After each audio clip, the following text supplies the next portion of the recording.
பாக்யலட்சுமி ரெஸ்டாரண்ட்ல இருக்கிறப்ப அந்த இடத்தோட ஓனர் சொல்றாரு, இன்னைக்கு நைட்டுக்குள்ள இந்த ரெஸ்டாரண்ட்டை காலி பண்ணுங்க.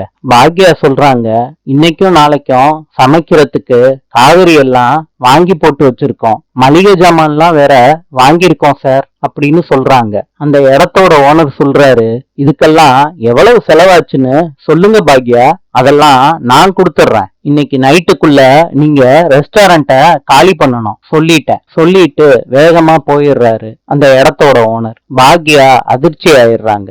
என்ன பண்றதுன்னு தெரியாம வெளியே வந்து பாக்குறாங்க. அந்த இடத்தோட ஓனர் கிட்ட இனியாவோட மாமனாரு பேசிக்கிட்டு இருக்கத பாக்குறாங்க.